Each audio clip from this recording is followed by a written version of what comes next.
What's up, Math 8? Thanks for tuning in for another episode of Math with Mullins. Today we are looking at lesson 2.3, which is rotations. And today our goal is to be able to rotate figures on the coordinate plane. So I'm getting my stylus set up here, and once that gets all taken care of, we will get started.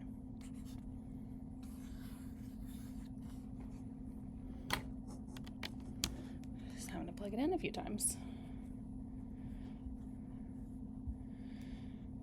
So the first thing that we're going to fill in is our learning target, and I'm actually just going to type this in for the sake of time. So today our learning target is going to say I can rotate figures on the coordinate plane using 90 degrees and 180 degrees clockwise and counterclockwise. So let's go ahead and fill in some of our information. So a rotation is a transformation that turns a figure over a fixed point. Today that fixed point will be the origin, and really that's all we're going to focus on for our lesson in 8th grade. Eventually into high school you'll be learning about how to rotate it around different points, or like the point of a triangle, but for now we're just going to worry about the origin. This will be a rigid motion, which means the size and the shape will stay the same. Transformations can be tricky. I would say rotations are the ones that are a little bit more complicated to try. So you are going to want a piece of paper in front of you to be able to turn. I haven't exactly learned how to turn this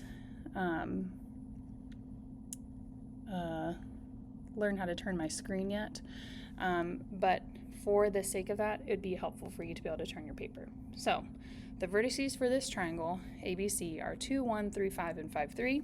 We're going to rotate the triangle about the origin 90 degrees counterclockwise. That just means if we're here, and let's say we're at 3 p.m., that letter C should end up somewhere around 12 p.m. because we're going counterclockwise. So the first thing I want you to be able to do is to predict where shape should go. Okay, now that we've predicted where that shape will go, you're actually going to do the next thing with your paper. It says to turn, we're going to want a 90-degree counterclockwise rotation. So my next step is we're going to turn our paper 90 degrees clockwise and plot original points. Now you might be like, Ms. Mullins, why am I turning it clockwise when it definitely says counterclockwise? The reason is because when I turn my paper clockwise, it will allow me to set up for the placement of a 90-degree counterclockwise. So if your paper, here's an example of what your paper looks like. We have 2.3 written at the top. I want your paper to be turned like this, and 2.3, the title is at the top here. Okay, so go ahead and turn it. Now that we've turned it 90-degree clockwise, you're going to plot ABC according to that turn. So I'm turning mine clockwise, but you cannot tell on the screen. But if I'm going to rotate 90 degrees clockwise, I'm going to go to the right 2 and up 1. That'll be for letter A. B should be to the right 3 and up 5. And then C prime is 5, 3. So I'm going to go to the right 5 and up 3. 1, 2, 3. Once you reset your paper, so after you turn your paper and plotted all those points, then you're going to reset paper and copy new points.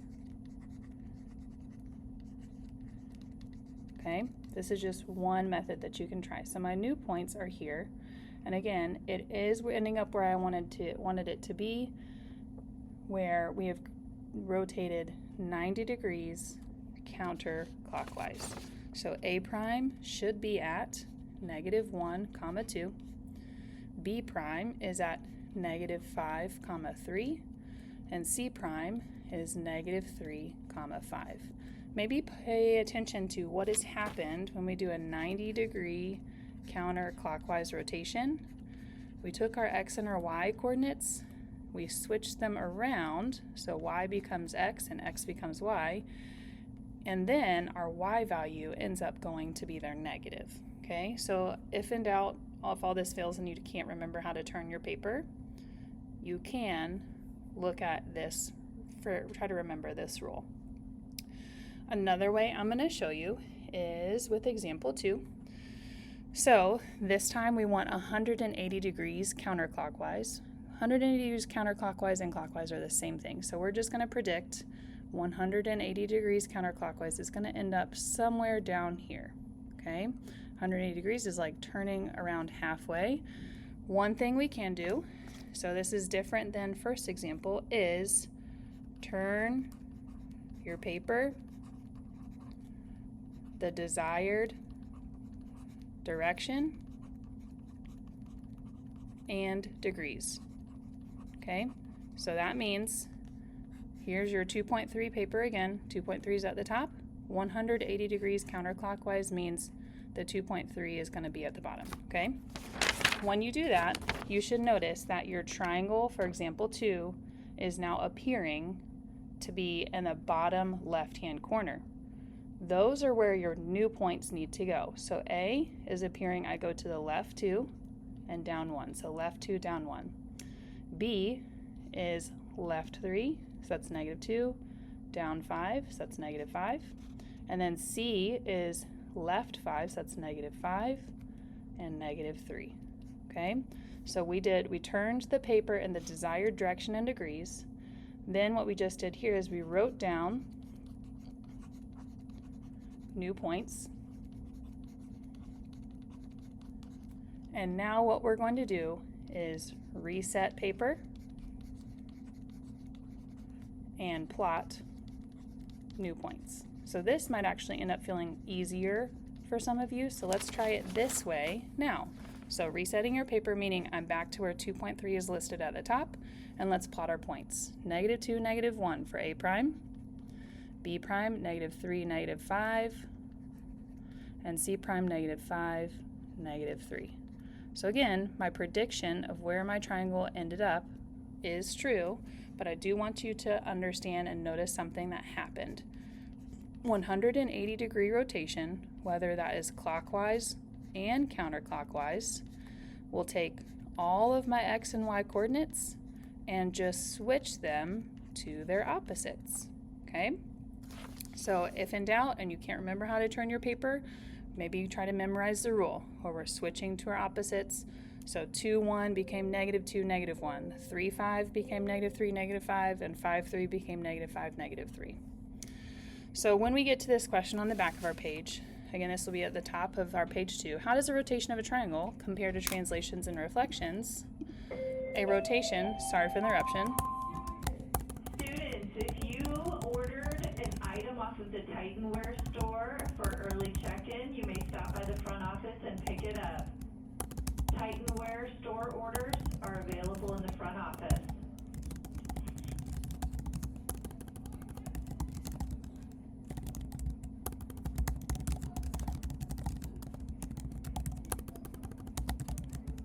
So rotation is still going to be a rigid motion where the shape and the size does not change, and a rotation will also change the orientation of the figure by turning it. Let's see if we can try example 3, and I want you to pick the method that you want. So whether you want to turn your paper 90 degrees clockwise and write those down, but I think what's going to be a lot easier for you is if we turn our paper 90 degrees counterclockwise. That means this is the top of page 2. So go ahead and turn your paper 90 degrees counterclockwise, and let's go ahead and write down where Q, U, A, and D are ending up, okay? So Q, I'm noticing, is at -4, -2. U is at -1, -1. A, we went no left or right, but down 4, so 0, -4. And then D, we went left 2, so that's -2, down 5. -5. Reset your paper and plot the new points. -4, -2 is here for Q prime. U is -1, -1. A is 0, -4. And D is -2, -5. Still the same image, we have just rotated it around, made the orientation slightly different, okay? 90-degree counterclockwise rule again. Took our X's and our Y's, made Y the X, X the Y, but then made our Y negative, okay? Final example, see if you can pause the video here and try this one on your own. We're doing 180 degrees counterclockwise. Try it on your own, and when you're done, click play. Two options here. You can either remember the rule or rotate paper. I'm going to do the rotate paper because that makes the most sense in my brain and actually can see my paper being rotated. So rotating my paper means when I rotate it, the top is now upside down, okay? Let's see where Q, U, A, and D end up now once I rotate it upside down. Q prime is going to the right 2, down 4, so that's 2, -4. U prime went to the right 1, down 1, so that's 1, -1. A prime went to the right 4, up and down 0, so 4, 0.